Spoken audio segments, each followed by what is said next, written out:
The massive ships appeared without warning. One moment, Earth's orbit was clear except for the usual satellites and space debris.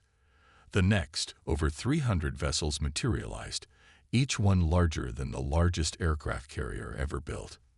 In the United Earth Defense Force headquarters, deep beneath the Rocky Mountains, alarms blared through every corridor. Admiral James Thompson rushed into the command center, his coffee cup forgotten in his office. The massive screen before him showed the impossible sight of the alien fleet arranged in perfect formation around Earth. "Report," he barked, his eyes fixed on the display. "Sir, they just appeared," Lieutenant Reed said, her fingers flying over her console. "No warning, no energy signatures, nothing. They're holding position, and wait." She paused, her eyes widening. "We're receiving a transmission." Thompson straightened his uniform. After 20 years of preparing for this moment, it had finally arrived. "Put it through." The main screen flickered, and an alien figure appeared. It looked almost human, but its skin had a metallic sheen, and its eyes were completely black. When it spoke, its words were automatically translated by the AI systems. "People of Earth," the alien said, its voice carrying an artificial smoothness. "I am High Commander Voss of the Galactic Empire. Your planet has been chosen for integration into our dominion. You have 24 Earth hours to surrender your governments and submit to Imperial rule. Failure to comply will result in your planet's immediate pacification." Thompson's jaw clenched. "Send word to the Security Council. I want every world leader in emergency session within the hour." The next 20 minutes were chaos. As news of the alien fleet spread, panic erupted in cities worldwide. Stock markets crashed, riots broke out, and religious leaders declared everything from the end times to the Second Coming. In the United Nations building in New York, the Security Council chamber was packed. World leaders who couldn't make it in person attended via secure holographic projections. The room buzzed with nervous energy as Admiral Thompson took the podium. "Ladies and gentlemen," he began, his voice steady despite the gravity of the situation.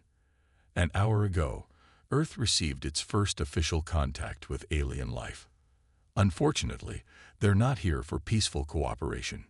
He played the Imperial message. When it finished, the room erupted in overlapping voices until the Secretary General called for order. "What are our options?" the Chinese president asked, her face grim. Thompson touched a control, and a new image appeared on the screens. "What the Empire doesn't know is that we've been preparing for this day since 1947. The Roswell incident wasn't a weather balloon. It was our first glimpse of their technology." Gasps filled the room as classified photos appeared, showing decades of recovered alien craft and technology.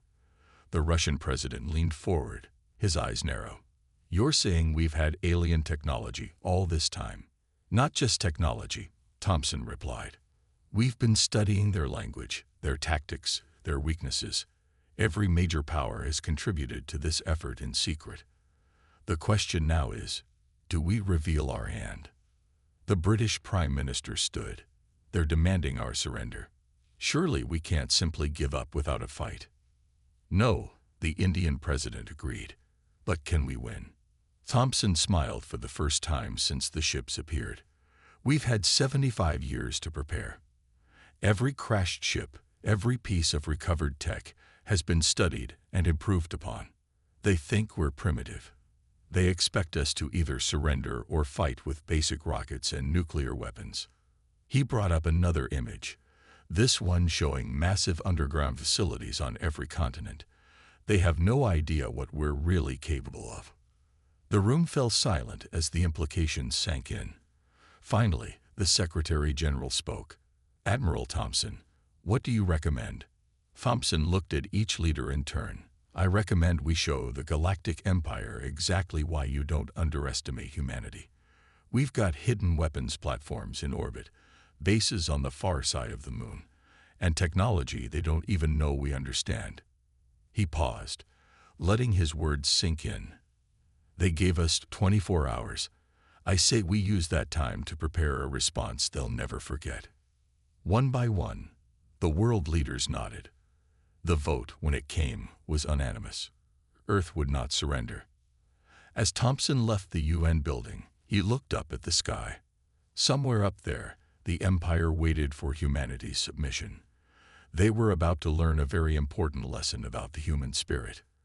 Earth's response would be written in fire across the stars. Deep beneath the ice of Antarctica, General Maria Roberts walked through a massive underground hangar. Above her towered rows of sleek spacecraft, their black surfaces absorbing the harsh artificial light. Each ship represented decades of reverse-engineered alien technology combined with human innovation. Status report. She called out to her team of engineers. All systems are go, General. Chief Engineer Porter replied, his tablet displaying streams of data. The quantum drives are stable, and the shield generators are running at 100%. Project Phoenix is ready. Roberts nodded, allowing herself a small smile. For 30 years, she had overseen humanity's secret space program. Now, it was finally time to show their hand. In similar facilities around the world, other commanders were preparing their forces. The Chinese had perfected stealth technology in their underground base beneath the Gobi Desert. The Russians had developed devastating energy weapons in their Siberian facility. The Americans had created advanced AI combat systems in their Rocky Mountain complex. Robert's phone buzzed with a message from Admiral Thompson. Meeting in 10. Bring the specs. The command center was buried 2 miles beneath the ice. On the main screen, the Imperial fleet still hung in orbit, waiting for Earth's surrender. Military leaders from every major nation sat around a large table, their faces illuminated by holographic displays. Ladies and gentlemen, Roberts began. Project Phoenix isn't just a weapons program. It's humanity's insurance policy. She gestured, and a 3D model appeared above the table. We have 500 combat-ready vessels hidden in facilities across the globe. Each one carries weapon systems more advanced than anything the Empire has encountered. The Brazilian admiral leaned forward. How can you be sure? Because we've been studying their technology since Roswell, Roberts replied. But we didn't just copy it, we improved it. Their shields can't stop physical projectiles, so we developed railguns that fire at near-light speed. Their sensors can't detect quantum signatures, so we built ships that can appear and disappear at will. She brought up another display showing Earth's defensive grid. We have 300 orbital platforms disguised as communication satellites. Each one carries enough firepower to take out an Imperial cruiser. Plus, we've modified our nuclear submarines with anti-gravity drives. They're now space-capable. The room burst into excited murmurs. The Japanese general raised his hand. What about our ground defenses?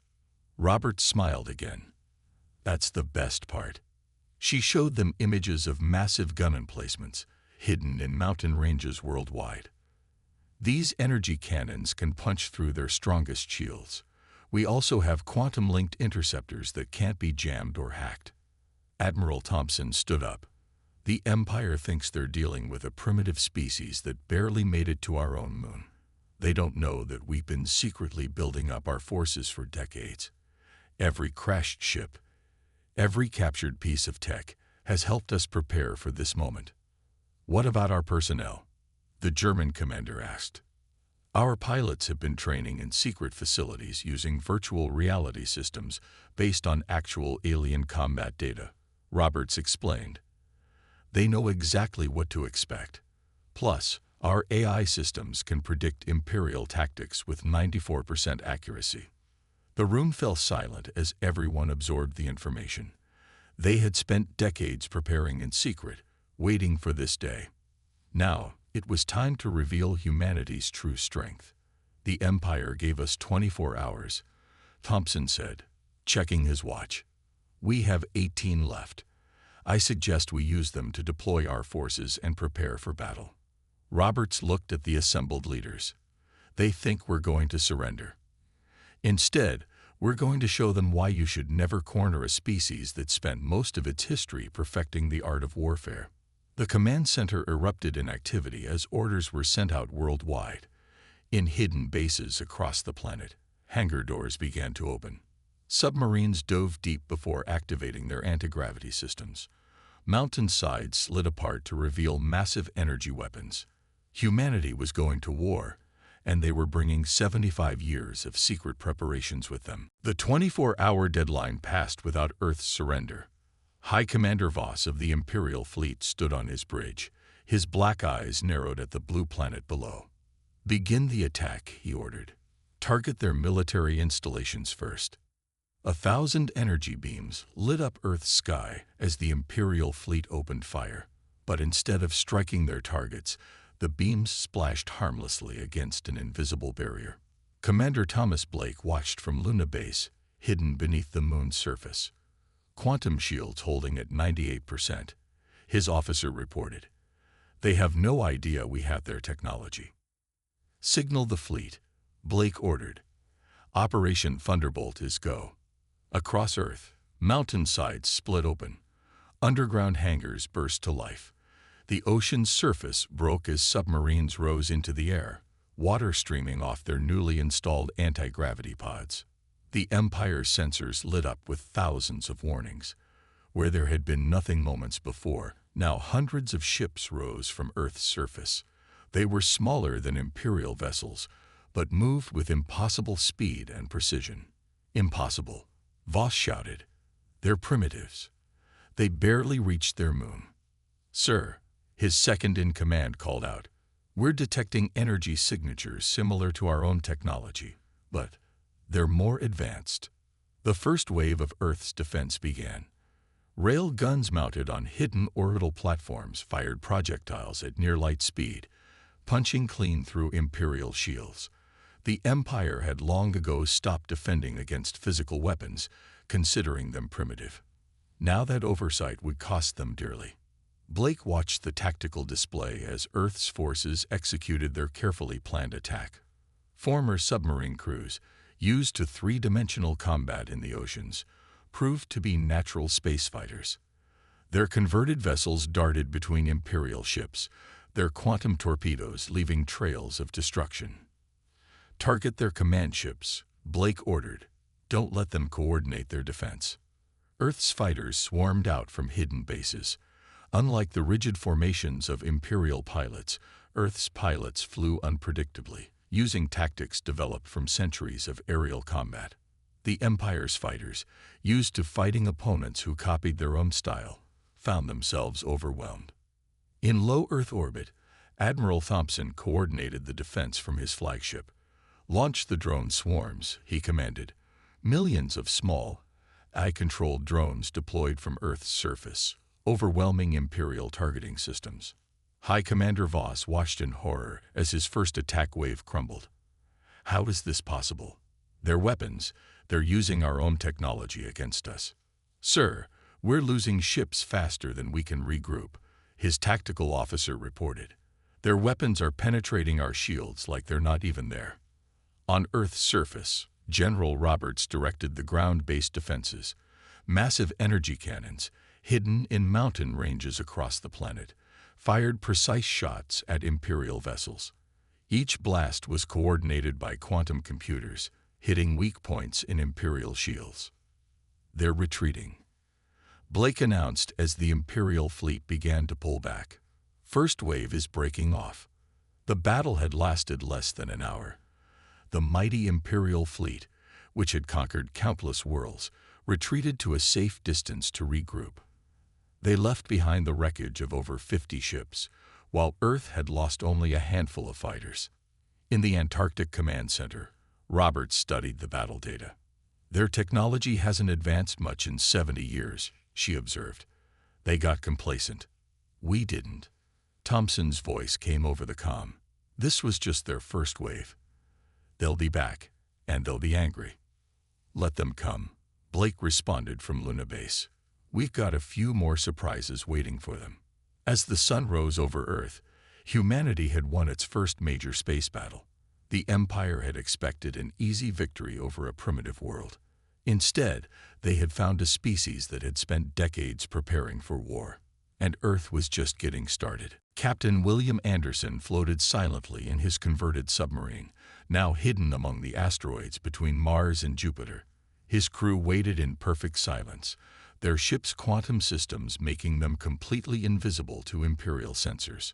3 Imperial supply ships approaching, his sensor officer whispered, despite knowing sound couldn't travel in space. Old habits died hard. Anderson smiled.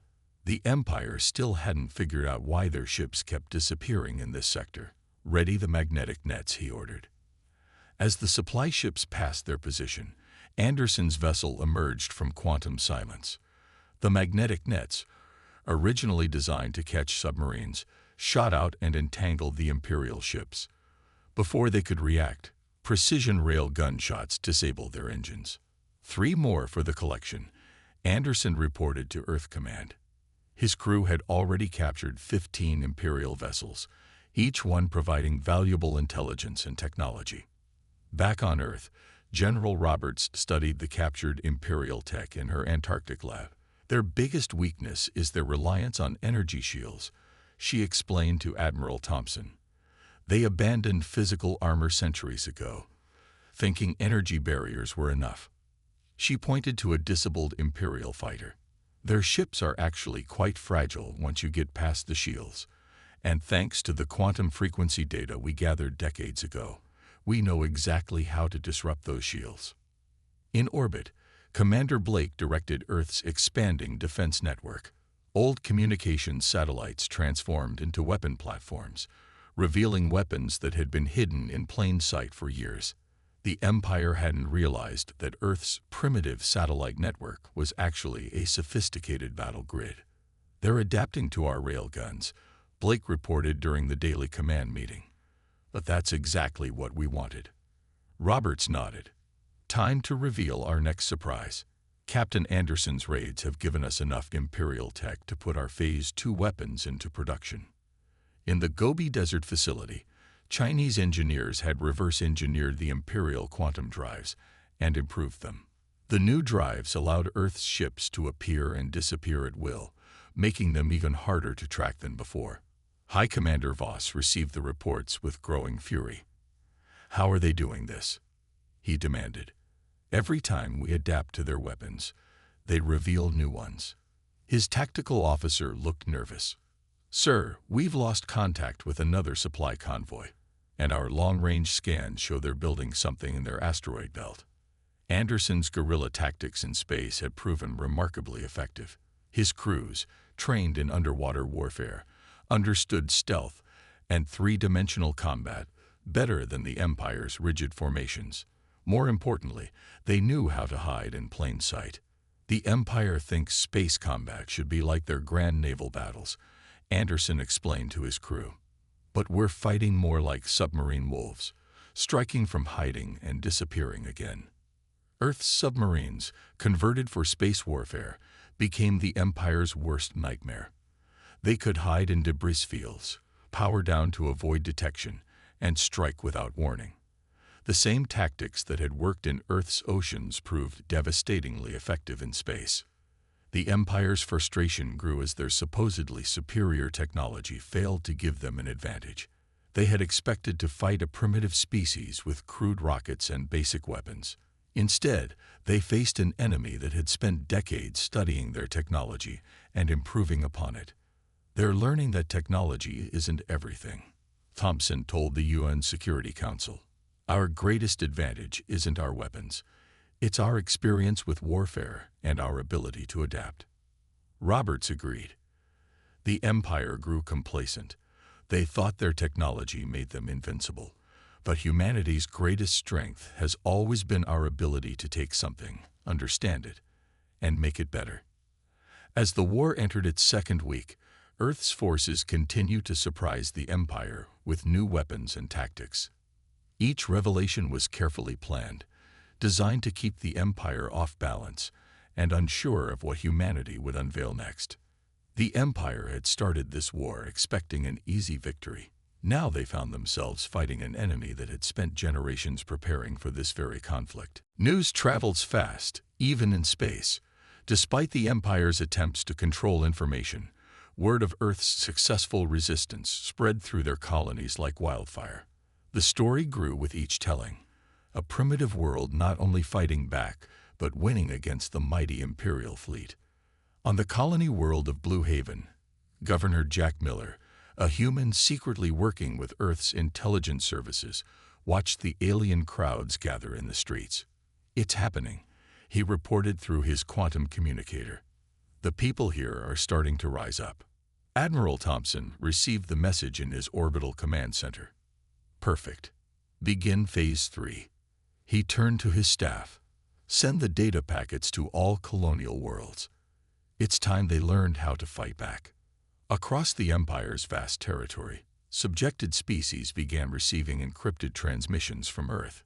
Hidden in regular communication channels, these messages contained weapons designs, shield frequencies, and tactical information, everything needed to fight the Imperial forces.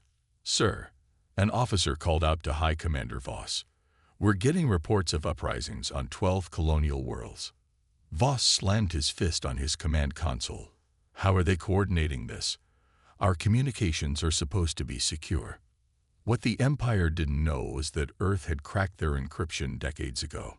Every crashed ship, every piece of salvage technology, had given humanity insights into Imperial systems. Now that knowledge was being shared with every oppressed species in the galaxy. On the mining world of Deep Rock, the native rock-like beings used Earth's designs to convert their mining tools into weapons. Their crystalline bodies, once forced to work in the Empire's mines, now reflected Imperial energy weapons harmlessly away. In the gas giants of the Outer Rim, the floating cities of the Cloud Dwellers suddenly sprouted defensive shields reverse-engineered from Earth's designs. Imperial ships found their usual tactics useless against these new defenses. The Empire made a crucial mistake, General Roberts explained during a strategy session. They used the same basic technology for centuries, never expecting anyone to improve upon it. We spent decades doing exactly that. Captain Anderson's raiding fleet had grown. Ships from various rebel worlds joined his group, learning his guerrilla tactics. The Empire's supply lines, once secure, now faced attacks from dozens of directions.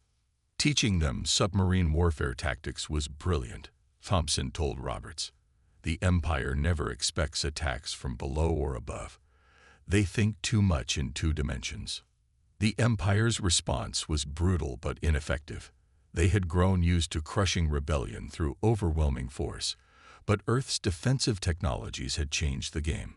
Every attempt to bombard a rebel world met with newly installed shield systems. The Empire's biggest weakness, Miller reported from Blue Haven, is their pride. They refuse to believe that lesser species could match their technology, let alone improve it. In the Imperial capital, reports of failing supply lines and lost colonies piled up. Voss faced uncomfortable questions from the Imperial Council. How had this happened? How had one primitive world caused so much chaos? "Their weapons are spreading," his logistics officer reported. "We're seeing Earth-designed railguns on 6 different worlds. Our shields are useless against them." Earth's strategy had worked perfectly. By sharing their technology and tactics with other oppressed species, they had turned a single-planet defense into a galaxy-wide revolution. The Empire found itself fighting not just Earth, but dozens of worlds they had fought safely under control. "Remember," Thompson transmitted to all rebel worlds, "they expect you to fight like they do. Don't. Use your environment. Use their assumptions against them. Fight in ways they don't expect." As the 3rd week of war began, the Empire faced a crisis. Their carefully controlled galaxy was slipping from their grasp, all because they had underestimated one small blue planet and its habit of improving upon everything it encountered. High Commander Voss stood before the Imperial Council, his usual confidence shattered. "We have no choice," he said, his voice echoing in the Grand Chamber. "We must use the Planet Killer." The council members murmured among themselves. The Planet Killer was their ultimate weapon, a massive ship capable of destroying entire worlds. They had only used it twice in Imperial history, each time to crush rebellions before they could spread. Earth has become too dangerous, Voss continued. They're sharing advanced weapons with our colonies. The rebellion is spreading too fast. In Earth's orbital command center, Admiral Thompson received the warning from their spies in the Imperial capital. They're bringing in their superweapon, he announced to the command staff. Time to spring our final trap. Major Patricia Moore, commander of Earth's Special Weapons Division, stepped forward. The quantum shield network is ready, sir. We've been waiting for them to do this. The planet killer emerged from hyperspace at the edge of the solar system. It was massive, nearly the size of Earth's moon, its surface covered in weapon ports. As it moved toward Earth, smaller Imperial ships formed a protective screen around it. They're so predictable, Moore said, watching the enemy formation. Just like the simulations predicted. Earth had spent decades studying Imperial tactics through their crashed ships' combat records. They knew exactly how the Empire would deploy their ultimate weapon. More importantly, they knew its weaknesses. Begin Operation Solar Shield, Thompson ordered. Across Earth, hidden quantum generators powered up. In space, thousands of small satellites activated, forming an invisible web around the planet. The technology was based on Imperial shields, but Earth's scientists had made crucial improvements. The planet killer moved into position. On its bridge, Voss gave the order to fire. A massive beam of energy, powerful enough to crack a planet's core, shot toward Earth. Shield network at full power, Moore reported calmly. Ready for impact in 3, 2, 1. The beam struck Earth's quantum shield, but instead of breaking through, the energy was caught in the shield's web. Thousands of satellites captured the power, channeling it through quantum links. Impossible, Voss shouted as his sensors showed the planet killer's beam having no effect. Nothing can withstand that much power.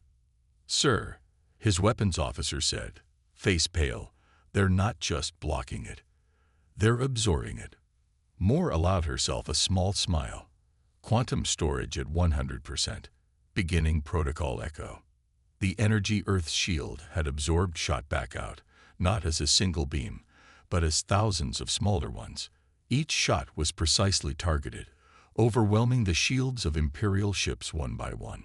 The planet killer's own shields buckled under its reflected energy. Secondary explosions rippled across its surface as power systems overloaded. All ships, attack pattern Delta, Thompson commanded.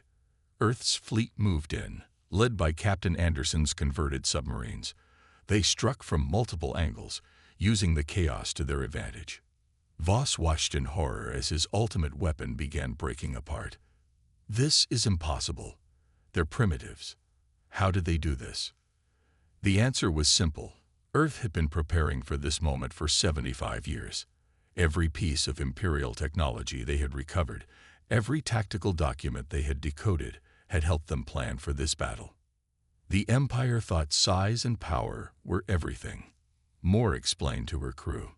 They never considered that their energy weapons could be turned against them.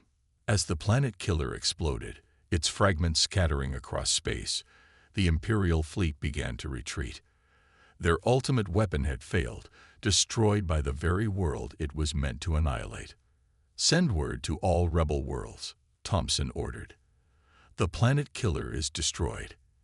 The Empire is vulnerable. The news spread quickly through quantum channels. Across the galaxy, oppressed species saw that the Empire's greatest weapon had failed. The rebellion, which started on Earth, was about to become an unstoppable wave. 1 month after the Empire's first demand for Earth's surrender, their once mighty fleet retreated from the solar system.